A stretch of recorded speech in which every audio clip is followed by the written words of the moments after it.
بسم اللہ الرحمن الرحیم الحمد للہ رب العالمین والصلاة والسلام علی سید المرسلین وعلی آلہ وصحبہ اجمعین اما بعد فقد قال اللہ تبارک و تعالی فی القرآن المجید اعوذ باللہ من الشیطان الرجیم بسم اللہ الرحمن الرحیم یا ایہا الذین آمنوا کتب علیکم الصیام کما کتب علی الذین من قبلکم لعلکم تتقون وقال النبی صلی اللہ علیہ وسلم الصائم لا ترد دعوته او کما قال علیہ الصلاة والسلام۔ محترم سامعین و حاضرین جمعہ، اللہ تبارک و تعالیٰ کا احسان و کرم ہے کہ اللہ تبارک و تعالیٰ ہم سبوں کو یہ پاکیزہ مہینہ عطا فرمایا، اور اس تعلق سے گزشتہ ہفتہ بہت ساری باتیں آ چکی ہیں۔ اس مہینے کی فضیلت یہ بھی ہے کہ اللہ تبارک و تعالیٰ اس مہینے کے اندر بے پناہ برکتیں رکھی ہیں۔ یہی وجہ ہے کہ اس مہینے کے اندر آدمی بے شمار خرچ کرتا ہے، پھر بھی اللہ تبارک و تعالیٰ مال کے اندر اور اضافہ فرماتا ہے۔ زکوٰۃ کا تعلق اس مہینے سے تو ہے نہیں، پھر بھی آدمی زکوٰۃ اس مہینے میں نکالتا ہے، صدقہ فطر بھی نکالتا ہے، غریب غربا کی مدد بھی کرتا ہے، روزہ دار کو روزہ افطار بھی کراتا ہے، اور کسی ضرورت مندوں کی ضرورتوں کو پورا بھی کرتا ہے۔ پھر بھی اللہ تبارک و تعالی مال کے اندر کمی پیدا نہیں کرتا ہے، اور یہی برکت کی علامت ہے۔ اللہ تبارک و تعالی اسی طریقے سے برکت عطا فرماتا ہے، اور یہ مہینہ صبر کا بھی مہینہ ہے۔ سامنے بہت ساری اللہ تعالیٰ کی نعمتیں رکھی رہتی ہیں، لیکن اللہ تبارک و تعالی اتنا صبر دیے ہوا ہوتا ہے کہ آدمی اسے نہیں کھاتا ہے۔ اور اسی طریقے سے نئی شادی ہوئی ہے اور بیوی سامنے موجود ہے، پھر بھی اللہ تبارک و تعالی کا ڈر اور ایک صبر کی بنیاد پر آدمی اپنی ضرورتوں کو پوری نہیں کرتا ہے۔ تو یہ مہینہ صبر کا بھی مہینہ ہے، برکتوں کا بھی مہینہ ہے، اور اللہ تبارک و تعالی اس مہینے کے اندر رزق کے اندر اضافہ بھی فرماتا ہے۔ اور جو آدمی روزہ رکھتا ہے، اللہ تبارک و تعالیٰ کے نزدیک اس روزہ دار کے منہ کی بو جو ہے مشک سے زیادہ پسندیدہ ہے۔ اسی طریقے سے سمندر کی مچھلیاں روزہ دار کے لیے صبح سے لے کر غروب آفتاب تک استغفار کرتی رہتی ہے۔ یہ کتنی بڑی فضیلت کی بات ہے۔ اسی طریقے سے روزہ دار کی دعا رد نہیں ہوتی ہے۔ الصائم لا ترد دعوته، روزہ دار کی دعا رد نہیں ہوتی ہے، نہیں کی جاتی ہے۔ روزہ دار اگر دعا مانگتا ہے اور جائز دعا مانگتا ہے، حرام دعا نہیں مانگتا ہے، تو پھر اللہ تبارک و تعالی اس دعا کو رد نہیں فرماتا ہے۔ اسی طریقے سے روزہ جو ہے ایک ڈھال ہے، الصوم جنہ، روزہ ڈھال ہے۔ کس چیز سے ڈھال ہے؟ جہنموں سے ڈھال ہے۔ جو آدمی روزہ رکھتا ہے، اللہ تبارک و تعالی اس روزے کو ڈھال بنایا، یعنی جہنم سے یہ روزہ ہمیں اور آپ کو بچائے گا، جہنم سے ہمیں اور آپ کو خلاصی دلوائے گا۔ اور یہ روزہ ڈھال ہمارے اور آپ کے لیے اس وقت تک ہے جب تک ہم اور آپ بری باتوں سے، فضول باتوں سے، بری عادتوں سے، غیبتوں سے، چغلخوری سے اپنے آپ کو بچائے رکھیں گے، یہ روزہ اس وقت تک ڈھال ہے۔ لیکن آدمی روزہ رکھ کر بری باتیں کرے گا، جھوٹ بولے گا، غیبت کرے گا، چغلخوری کرے گا، الزام تراشی کرے گا، بہتان کسی پر باندھے گا، لڑائی جھگڑا کرے گا اور گالی گلوچ کرے گا، تو پھر یہ روزہ ڈھال نہیں ہے اس کے لیے۔ جہنم سے یہ روزہ ڈھال کا کام نہیں کرے گا۔ تو روزے کے اندر جس طریقے سے کھانے پینے اور بیوی کے ساتھ ہم بستر ہونے سے آدمی رکے، اسی کے ساتھ ساتھ جو ہے بری باتوں سے اپنی زبان کی حفاظت بھی کرے، بری باتوں سے بھی رکے، غلط کاموں سے بھی رکے۔ اور اللہ تبارک و تعالی اس مہینے کے روزہ رکھنے کا جو حکم دیا ہے، تو اس کے اندر ہم اور آپ جو ہے نیت کرتے ہیں سب سے پہلے۔ تو نیت کے اندر یہ بات ہمیں اور آپ کو ذہن میں رکھنی چاہیے کہ نیت زبان سے ضروری نہیں ہے کہ آدمی زبان سے نیت کرے گا تبھی جا کر روزہ ہوگا، نہیں تو روزہ معتبر نہیں ہوگا، ایسا نہیں ہے۔ اگر کوئی زبان سے نیت کرتا ہے تو یہ اچھی بات ہے، اگر کوئی زبان سے نہیں کرتا ہے اور صرف دل میں ارادہ رکھتا ہے روزہ رکھنے کا، پھر بھی یہ نیت ہی سمجھی جائے گی اور ان کا روزہ ہو جائے گا۔ اسی طریقے سے اگر کوئی آدمی زبان سے روزے کی نیت نہیں کرتا ہے اور دل میں روزے کا ارادہ بھی نہیں رکھتا ہے، لیکن انہوں نے سحری کھائی ہے، تو سحری کھانا بھی نیت کے قائم مقام ہے۔ اس لیے کہ سحری کھانے کا مقصد کیا ہے؟ سحری کھانے کا مقصد روزہ رکھنا ہی ہوتا ہے، لہذا سحری اگر کوئی آدمی کھاتا ہے تو یہ نیت ہی سمجھی جائے گی اور ان کا روزہ معتبر سمجھا جائے گا۔ اسی طریقے سے نیت کب تک کر سکتا ہے؟ زوال سے پہلے پہلے تک آدمی نیت کر سکتا ہے، یہ ضروری نہیں ہے کہ صبح صادق سے ہی پہلے نیت آدمی کرے، نہیں، زوال سے پہلے پہلے آدمی روزے کی نیت کر سکتا ہے۔ اگر زوال سے پہلے پہلے روزے کی نیت کرتا ہے تو وہ نیت معتبر سمجھی جائے گی اور پھر ان کا روزہ ہو جائے گا، لیکن اگر زوال کے بعد اگر کوئی آدمی نیت کرتا ہے تو پھر یہ نیت معتبر نہیں سمجھی جائے گی۔ اس کے بعد یہ ہے کہ آدمی جب نیت کرتا ہے تو نیت کے اندر کبھی کبھی غلط فہمی کہیے یا غلطی کہیے، یہ اس طور پر ہوتی ہے، صبح صادق سے پہلے روزے کی نیت کیا اور عربی میں نیت کیا، بصوم غد نویت من شہر رمضان، تو غد جو ہے، غد کے معنی آتے ہیں آئندہ کل کے، تو اگر صبح صادق سے پہلے نیت کرتا ہے تو پھر ان کا یہ نیت تو معتبر سمجھا جائے گا، لیکن صبح صادق کے بعد اگر وہ یہ نیت کرتا ہے اور اس جملے کو دہراتا ہے بصوم غد نویت من شہر رمضان، تو پھر کوئی مطلب نہیں ہوتا ہے، اس لیے کہ غد کے معنی آتے ہیں آئندہ کل کے۔ جب صبح صادق کے بعد آدمی کوئی نیت کرتا ہے تو وہ گویا کہ اس کل کی نیت کر رہا ہے، حالانکہ وہ آج کا روزہ رکھ رہا ہے، تو پھر یہ نیت نہیں سمجھا جائے گا۔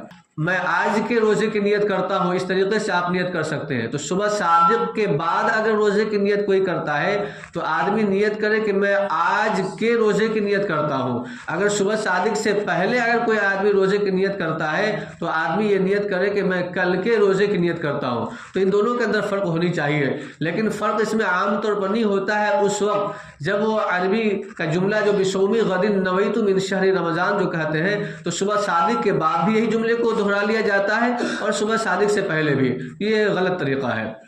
اس کے بعد یہ ہے کہ سحری کھانا اللہ کے رسول جناب محمد رسول اللہ صلی اللہ علیہ وسلم نے باعث برکت قرار دیا ہے سحری کھانے کو۔ آدمی سوچتا ہے کہ نہیں سحری نہیں کھائیں گے، بغیر سحری کھائے ہوئے ہم روزہ رکھ لیں گے، اور کچھ آدمی سوچتے ہیں اور یہ اعلان بھی کرتے ہیں کہ میں نے تو سحری کھایا نہیں اور تو میں سحری کھاتا بھی نہیں اور میں تو یوں ہی روزہ رکھ لیتا ہوں، یہ غلط طریقہ ہے۔ سحری اللہ کے رسول کی سنت ہے، سحری کھانا اللہ کے رسول کی سنت ہے۔ اگر کھانے کی طبیعت نہ بھی ہو پھر بھی آدمی کو اٹھنی چاہیے، اٹھ کر ایک کھجور ہی کھا لینی چاہیے اور پانی پی لینی چاہیے تاکہ سنت پر عمل ہو جائے۔ اللہ کے رسول نے فرمایا کہ سحری کا جو کھانا ہے یہ باعث برکت ہے، اللہ تعالیٰ نے سحری کے اندر برکت رکھی ہے، لہٰذا آج سحری کھانی چاہیے۔ لیکن پھر بھی اگر کوئی آدمی سحری نہیں کھاتا ہے اور بغیر سحری کھائے ہوئے روزہ رکھتا ہے تو پھر بھی ان کا روزہ معتبر سمجھا جائے گا، ان کا روزہ ہو جائے گا۔ یہ الگ بات ہے، سحری کی فضیلت اور ان کے برکات سے وہ آدمی محروم رہے گا، لیکن بہرحال روزہ ہو جائے گا۔ اب یہ ہے کہ سحری کھانا کب افضل ہے؟ تو سحری کا کھانا رات کے آخر حصے میں افضل ہے۔ رات کو آپ 3 حصے میں تقسیم کریں اور رات کا جو آخر جو حصہ ہوگا اس رات کے آخر حصے میں سحری کا کھانا افضل ہے، لیکن ساتھ میں یہ بات بھی یاد رہنی چاہیے کہ تاخیر اتنی نہ کی جائے کہ وقت کے اندر شک پیدا ہو جائے۔ اگر اتنی تاخیر کی گئی کہ وقت کے اندر شک پیدا ہو گیا تو پھر جو ہے مکروہ ہو جائے گا۔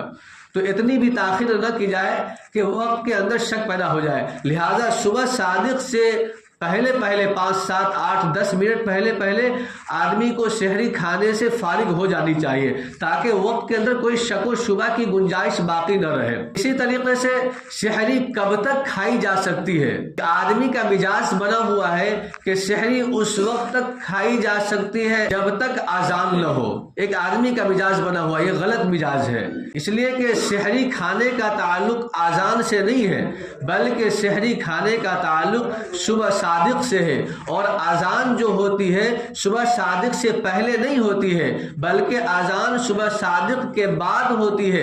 اگر کوئی آدمی صبح صادق سے پہلے اذان دے دیتا ہے تو وہ اذان معتبر ہی نہیں سمجھی جائے گی۔ تو صبح صادق کے بعد اذان ہوتی ہے نہ کہ صبح صادق سے پہلے اذان ہوتی ہے۔ تو سحری کا تعلق جو ہے اذان سے نہیں ہے بلکہ سحری کا تعلق صبح صادق سے ہے۔ صبح صادق تک سحری کھانا ہے نہ کہ اذان تک سحری کھانا ہے۔ کچھ احباب ایسے بھی ہیں جو اس طریقے کا سوال کرتے ہیں کہ ہم سحری کھا رہے تھے اور کچھ لقمہ ہاتھ میں تھا اور کچھ لقمہ منہ میں تھا، اتنے میں اذان ہو گئی، اب ہمارا روزہ ہوگا یا نہیں ہوگا؟ یہ منہ کا جو لقمہ اسے کھائے یا باہر نکال دے؟ یہ تو احمقانہ سوال ہو گیا۔ جب یہ بات سمجھ میں آ گئی کہ سحری کا تعلق صبح صادق سے ہے، اذان سے نہیں ہے، تو اس طریقے کا سوال ہی غلط ہے۔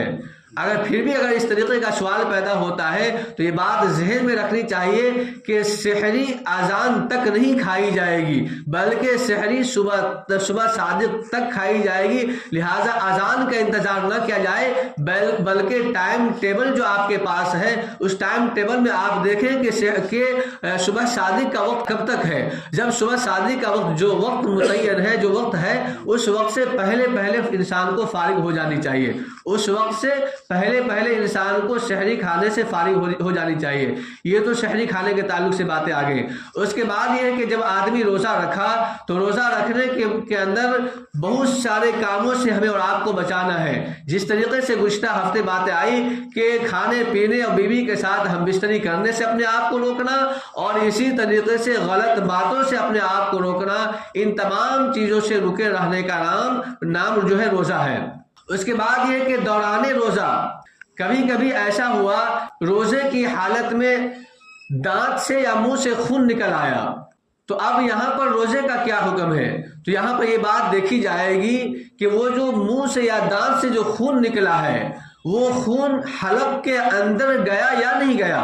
اگر حلق کے اندر وہ خون چلا جاتا ہے تو پھر روزہ فاسد ہو جائے گا، لیکن اگر حلق کے اندر نہیں جاتا ہے اور وہ منہ سے باہر آدمی نکال دیتا ہے تو پھر روزہ فاسد نہیں ہوگا۔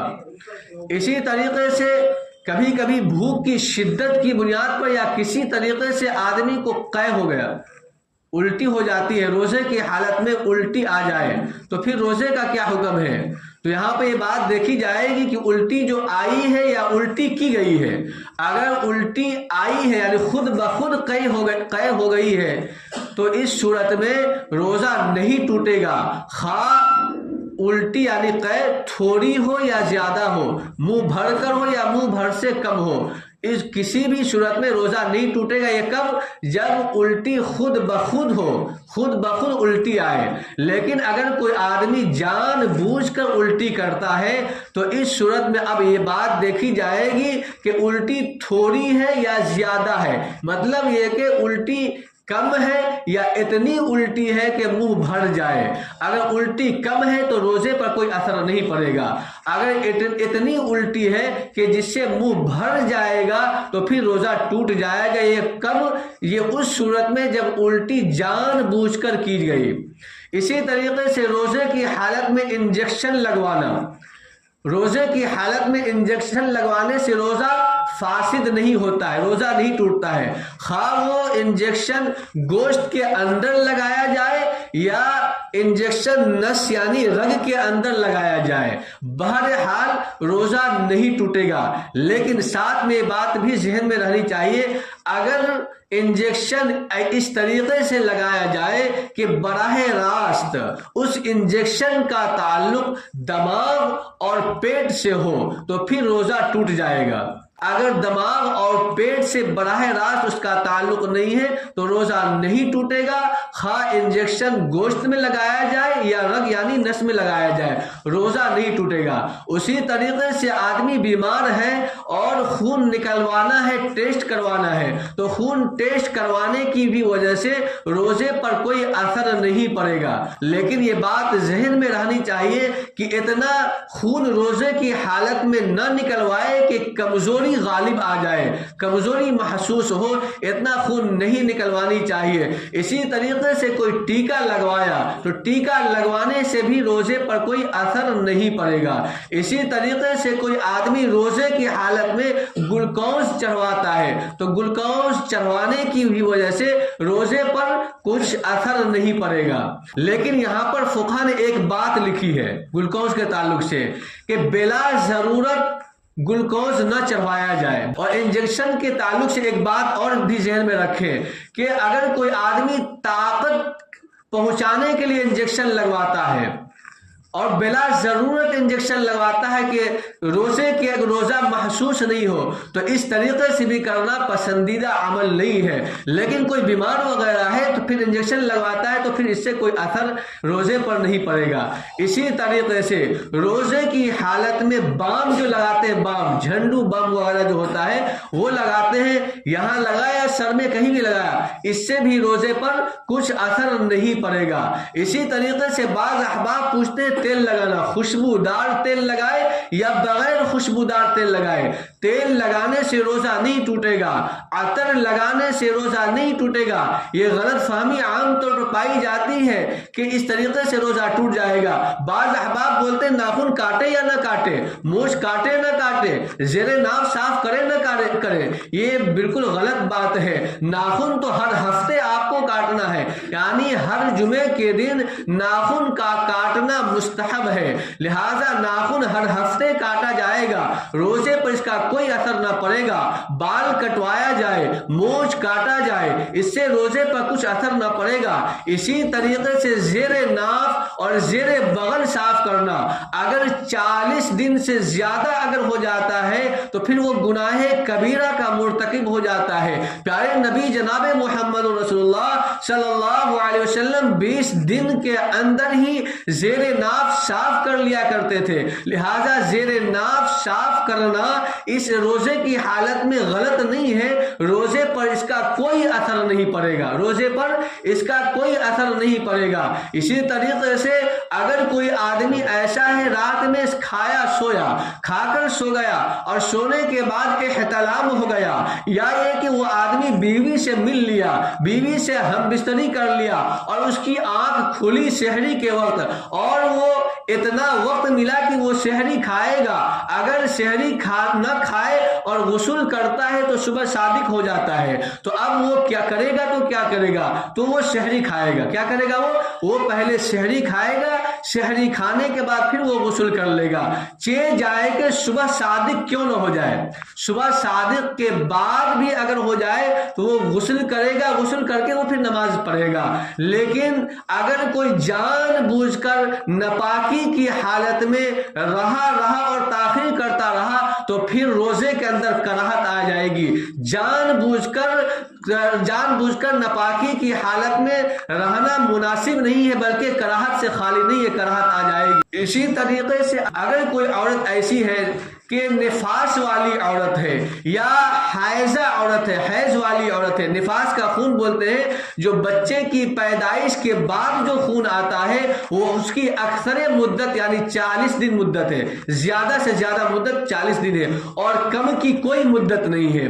اسی طریقے سے حیض جو ہے، حیض کی اقل مدت 3 دن ہے، یعنی کم سے کم 3 دن وہ خون آتا ہے اور زیادہ سے زیادہ 10 دن آتا ہے. بہرحال اگر کوئی بھی عورت ایسی ہے جو نفاس والی عورت ہے، یعنی نفاس کا خون آ رہا ہے یا حیض کا خون آ رہا ہے اور وہ پاک ہوئی صبح صادق کے بعد، نفاس کا خون یا حیض کا خون آنا بند ہوا صبح صادق کے بعد، تو اب وہ روزہ رکھے گی یا نہیں رکھے گی؟ تو وہ اب روزہ نہ رکھے گی، بلکہ وہ روزہ دار کے مشابہ رہے گی، روزہ دار کی طرح رہے گی، یعنی کھانے پینے سے اپنے آپ کو روکے رکھے گی، لیکن وہ روزہ نہ رکھے گی، بلکہ بعد میں رمضان کے بعد اس روزہ کی وہ قضا کرے گی. لیکن اگر کوئی عورت ایسی ہے کہ وہ صبح صادق سے پہلے پاک ہو جاتی ہے، صبح صادق سے پہلے حیض کا خون جو آنا بند ہوا صبح صادق سے پہلے بند ہو جاتا ہے،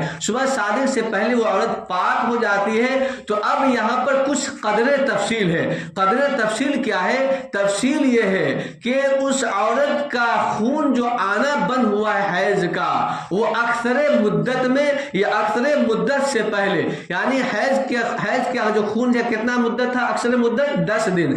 اگر 10 دن مکمل ہونے کے بعد اس عورت کا خون آنا بند ہوا ہے تو اب اس صورت میں صبح صادق سے پہلے اگر اسے غسل کرنے کا وقت ملے یا نہ ملے، بہرحال اس اس عورت کو روزے کی نیت کرنی ہے اور روزہ رکھنا ہے۔ یہ کب؟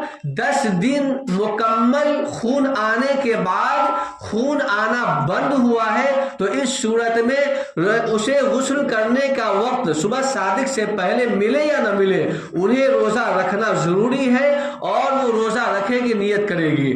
لیکن اگر 10 دن مکمل ہونے سے پہلے جیسے عام طور پر عورتوں کی عادت ہوتی ہے 4-5 دن کی عادت ہوتی ہے وہ خون آتے ہیں، تو اگر 10 دن مکمل ہونے سے پہلے اگر خون آنا بند ہوتا ہے تو اس صورت میں یہ بات دیکھی جائے گی کہ صبح صادق سے کتنی دیر پہلے خون آنا بند ہوا ہے۔ اگر صبح صادق سے اتنی دیر پہلے خون آنا بند ہوا ہے جتنی دیر میں آدمی غسل کر سکتا ہے، جتنی دیر میں وہ عورت غسل کر سکتی ہے، تو پھر وہ عورت روزے کی نیت کرے گی اور روزہ رکھے گی۔ لیکن عین صبح صادق کے وقت وہ عورت پاک ہوتی ہے یعنی خون آنا بند ہوتا ہے تو پھر وہ عورت روزہ نہیں رکھے گی، روزہ رکھنا درست نہیں ہوگا، بلکہ بعد میں وہ اس روزے کی قضا کرے گی۔ یہ اس طریقے سے تفصیل ہے۔ اسی طریقے سے آپ اور کچھ بات اس طریقے سے سمجھیں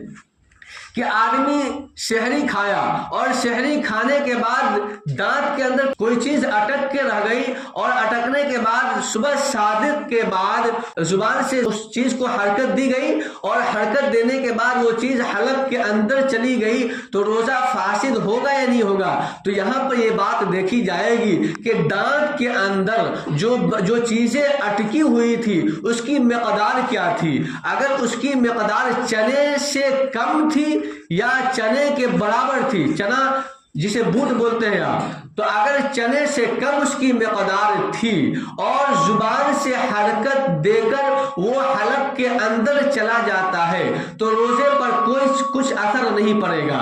لیکن اگر ان چیزوں کو ہاتھ سے نکال لیا جاتا ہے اور نکال کر پھر منہ میں ڈال کر نگل لیا جاتا ہے تو پھر روزہ فاسد ہو جائے گا۔ لیکن چنے کے برابر یا اس سے زائد ہے اور زبان سے حرکت دے کر وہ حلق کے اندر اسے اتارا یا اتر گیا ہے تو تب بھی جو ہے روزہ فاسد ہو جائے گا۔ اسی طریقے سے روزے کی حالت میں اگر کوئی آدمی ہم بستر ہو گیا بیوی کے ساتھ تو اب یہاں پہ یہ بات دیکھی جائے گی کہ وہ عمدن ہوا ہے یا سہون ہوا ہے۔ وہ بیوی سے جو ملا ہے تو اسے اپنا روزہ یاد ہے یا نہیں ہے۔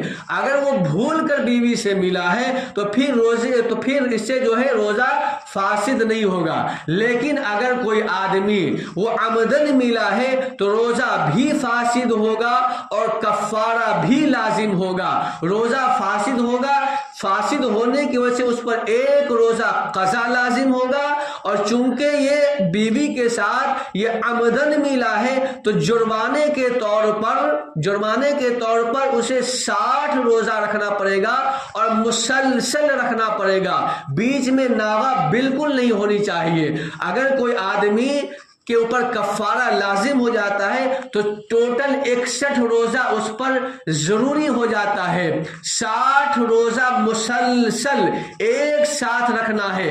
اگر ایک دن بھی بیچ میں چھوٹ جاتا ہے تو پھر سے 60 روزہ رکھنا ہے، اس کا کوئی اعتبار نہیں کیا جائے گا جو روزہ رکھا جائے گا۔ اسی طریقے سے اور ایک روزہ جو قضے کے طور پر رکھا جائے گا، ٹوٹل 61 روزہ رکھا جائے گا۔ اور یہی حکم کھانے کے تعلق سے ہے۔ اگر کھانا پینا بھول کر ہو گیا تو اس سے روزے پر کچھ اثر نہیں پڑے گا، لیکن اگر کوئی آدمی جان بوجھ کر کھاتا ہے تو پھر جو ہے اس پر قضا بھی ہے، کفارہ بھی ہے۔ اسی طریقے سے کوئی آدمی مسافر تھا تو مسافر کو کیا ہے؟ روزے میں رخصت ہے۔ مسافر پر روزہ فرض نہیں ہے، روزے میں رخصت ہے۔ اگر کوئی آدمی مسافر تھا لیکن زوال سے پہلے کوئی مسافر مقیم ہو جائے تو روزے کا کیا حکم ہے؟ تو اب یہاں پر یہ بات دیکھی جائے گی کہ دوران سفر وہ کوئی چیز کھایا پیا یا بیوی کے ساتھ ہم بستر ہوا یا نہیں ہوا۔ اگر نہیں ہوا اور زوال سے پہلے وہ مقیم ہو جاتا ہے، وطن اصلی میں یا وطن اقامت میں پہنچ جاتا ہے تو پھر وہ روزے کی نیت کرے گا اور روزہ رکھے گا، لیکن وہ کھا پی لیا تھا سفر کی حالت میں، لیکن وہ زوال سے پہلے مقیم ہو گیا تو روزہ نہیں رکھے گا، اس لیے کہ وہ تو کھا پی چکا ہے نا، تو روزہ اس کا ہوا نہیں، لیکن وہ اپنے آپ کو روزہ دار کی طرح رہے گا، یعنی کھانے پینے سے اپنے آپ کو رو کے رکھے گا۔ یہ روزے کے تعلق سے کچھ مسائل تھے، موٹی موٹی باتیں، اور بہت سارے مسائل ہیں جو بتانے کی چیزیں ہیں، لہٰذا اگر کسی بھی طریقے کا مسئلہ آپ کے ذہن میں ہو تو آپ جمعے کے اندر بھی یہاں پوچھ سکتے ہیں۔ اس سے پہلے بھی آپ کو اجازت دی گئی تھی کہ بلا جھجک اور بغیر کسی شرم و حیا کے پوچھ سکتے ہیں۔ گزشتہ سال جو ہے زکوٰۃ کے تعلق سے باتیں نہیں آئی تھی اور یہ باتیں پرانی ہو گئی ہیں۔ گزشتہ سال ایک مدرسے کے کوئی استاد آ گئے تھے اور کمیٹی کی جانب سے کہہ دیا گیا تھا کہ ہاں یہ بیان کریں گے، تو بیان کیے، پھر وہ زکوٰۃ کے مسائل کو ہاتھ بھی نہیں لگائے۔ تو زکوٰۃ جو ہے ایک بالکل اہم مسئلہ ہے، زکوٰۃ کے تعلق سے باتیں ہونی چاہیے۔ میری اپنی ذاتی رائے یہ ہے کہ کمیٹی والے کو اس بات کا خیال رکھنی چاہیے کہ رمضان کے اندر ہماری مسجدوں کے اندر گفتگو ہوتی ہے، ایک ترتیب سے گفتگو ہوتی ہے، روزے کی گفتگو ہوتی ہے، روزے کے مسائل ہوتے ہیں، اسی طریقے سے زکوٰۃ کی گفتگو ہوتی ہے، زکوٰۃ کے فضائل، زکوٰۃ نہ دینے والے پر وعید، اسی طریقے سے زکوٰۃ کے جو مسائل ہیں اس پر بھی گفتگو ہوتی ہے، پھر اعتکاف کے مسائل پر گفتگو ہوتی ہے، شب قدر پر بھی گفتگو ہوتی ہے۔ تو رمضان کے اندر ترتیب سے ہماری مسجد کے اندر گفتگو ہوتی ہے، تو باہر کے استاذ کو رمضان میں اجازت بیان کی نہیں دینی چاہیے، تاکہ ہماری جو ترتیب ہے وہ ترتیب باقی رہے اور ترتیب سے ہمارا ذہن بنا ہوا رہے۔ ایسا نہ ہو کہ جو استاذ آئیں، جو پچھلی باتیں ہو گئی اسی بات کو ریپیٹ کر دیا جائے، تو ایک آدمی آتا ہے، ایک ذہن بنا کے آتا ہے کہ یہاں تک میری بات ہو چکی ہے، آگے بات مجھے سمجھنی ہے، لہٰذا اس کا خیال رکھنی چاہیے۔ پورا سال باقی ہے، پورا سال ہے، جو مدرسے کے استاد ہو یا کوئی بھی احباب ہو وہ آئے، پورا سال آ کر بیان کریں، لیکن رمضان کے موقع پر، اسی طریقے سے شعبان کے موقع پر جو مخصوص موقع ہے اس میں جو ایک مخصوص ہی بیان ہونی چاہیے، مخصوص کے علاوہ بیان ہونا یہ غیر مناسب معلوم ہوتا ہے، اور مقتضائے حال اسی کو کہا جاتا ہے۔ مقتضائے حال کا مطلب یہ ہوتا ہے حال جس بات کا تقاضا کرتا ہے اس کے مطابق گفتگو کرنا، حال جس بات کا تقاضا کرتا ہے اس کے خلاف اگر گفتگو کیا جاتا ہے تو یہ پھر جو ہے یہ صحیح بات نہیں ہوتی ہے، یہ فصاحت و بلاغت والی بات نہیں ہوتی ہے۔ لہٰذا بلاغت کے اندر یہ قاعدہ لکھا ہوا ہے کہ فصاحت و بلاغت اسی وقت پائی جائے گی جب مقتضائے حال کے مطابق گفتگو کی جائے گی۔ رمضان کا مہینہ ہے، محرم کے اوپر گفتگو ہو رہی ہے، اور رمضان کا مہینہ ہے، قربانی کے اوپر گفتگو ہو رہی ہے، تو یہاں کا رورا وہاں کا رورا کی والی بات ہو گئی، تو اس طریقے کی گفتگو نہیں ہونی چاہیے۔ لہٰذا میری اپنی ذاتی رائے ہے، کمیٹی والے کو یہ بات سوچنی چاہیے رمضان کے اندر کسی باہر والے کی گفتگو نہ ہو، رمضان کے علاوہ پورے سال گفتگو ہو، آرام سے ہم بیٹھے رہیں گے مجھے اچھا ہے، لیکن رمضان کے اندر جو ہے گفتگو ایک ترتیب سے ہونی چاہیے۔ بہرحال اللہ تعالیٰ عمل کی توفیق عطا فرمائے، آمین یا رب العالمین، وآخر الدعوانا الحمدللہ رب العالمین۔